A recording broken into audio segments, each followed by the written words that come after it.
Oh guys, practice ko guan guys no. Sasanay ako mag ano. Kasi mag mountain looper ako. Kaya sasanay ako guys no. Na maglalakad sa bukabundukan.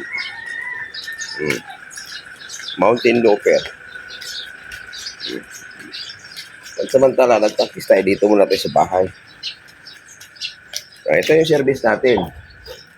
Kasi mountain looper tayo, magma-mountain looper tayo, hindi tayo pwede maglakad sa kalsada. So halimbawa, punta tayo sa, ano kayo bundok dyan sa Calamba, Brad? Punta ko kayo bundok doon? Hindi, it is Calamba ba? Laguna. Ay, makiling lagi. Makiling ba din na? Oh, makiling. Ano ba? Oh. Halimbawa, punta ako sa dyan, yung may malaking bundok dyan na parang bulkan dyan sa Mount Makiling, dyan sa Calamba, Laguna. Nakailang breed ya? So, Kamay lang doon, mga duwa. hindi tayo pwede maglakad sa kalsada. Siminto. Hindi tayo pwede maglakad sa highway. Hindi tayo pwede maglakad sa maraming tao. Sumbagay na si... No? Doon tayo maglalakad sa bundok na. So dahil, halimbawa, nandito ako ngayon sa Cavite, no? So punta ako doon sa Calamba, yung may malaking bundok doon. So bago ako magarating doon, hindi tayo maglalakad. Siyempre sasakay tayo sa sasakyan.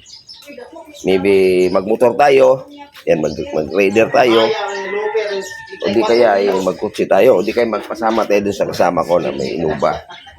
Di tayo mula bahay, pabutang Mount Makiling, maglakad ako, di pwede. Pagdating natin sa paanan ng bundok sa Mount Makiling, saka tayo maglakad. Kasi mountain looper nga tayo eh. Hindi man tayo Philippine looper. Mountain looper. So, nag-practice lang ako maglakad, guys.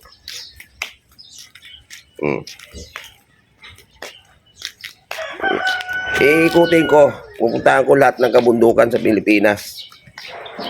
Yun ang mission natin. No? Wala tayong papatunayan dito. Yung mga Guinness of Record. Di ko kailangan yan. No? Ang kailangan ko lang, may experience ko, nalakarin ko lahat ng kabundukan sa Pilipinas. Mula Batanes hanggang Hulusulo. Oh, di ba? Yung Mount Apo. Pinakamalaking bundok ba yan? Pinakamalaking bulkan sa buong mundo. Maglalakad din tayo dyan. So, mag-practice muna ako. Di ba? Ganito lang pala yan. Oh. Mountain looper.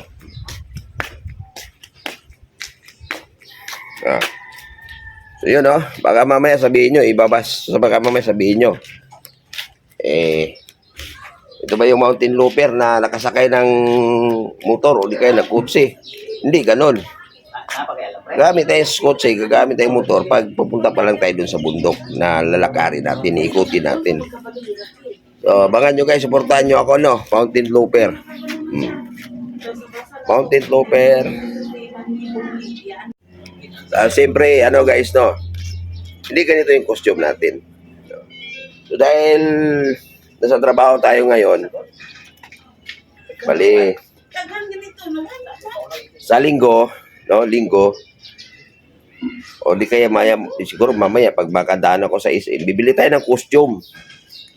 Bibili tayo costume, siyempre, sombrero.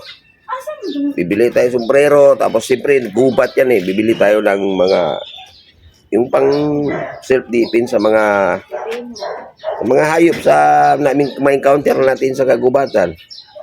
So, kailangan natin yun, tsaka yung tactical knife, kasi gubat nga So, di ba? So, siyempre, bago tayo mag-ikot-ikot sa kabundukan, kailangan, yung preparado, kumplito tayo sa gamit, no? May dala tayong, wag na yung itak, kasi masyadong malaki na yung itak. Bibili tayo niyan. Di ba? So, mamaya, pumunta tayo sa SM, bili tayo sombrero, bili tayong damit, costume. So, yun, tsaka bili tayo ng bag. Abangan nyo guys, no? Siyempre may dala-dala tayong bag. Abangan nyo. Kung ano yung gagawin ko doon sa laman ng aking bag. Siyempre, may mga tao din sa kabundukan May mamimit tayo doon ng mga tao. Sila yung magwi-welcome sa akin. Kasi mountain looper nga Ano, Brad? Parang nakakaawa naman yun si Huwag mo na lang palagan yun. Yan, luwi kayo. Loy kayo. Ano ako nung laos, Oh. Ito yung naghahamon kay Ferdinand. Kahapon, nakita ko to kahapon eh. Nagka-arthritis to eh. Nagka-arthritis po ngayon. Wala na eh. O, ito Sakit yun. magyapon, bro. Nagkatagyapon. Ang mga ampal pa ko, magpapago niya. Oh. Pero wag mo na. Wag mo na. Ano, kawawa, no? Luwi kayo. Oh, wag na. Sukul-sukul na to. Wag na. Ang luya. Kasi hindi makalakad yun.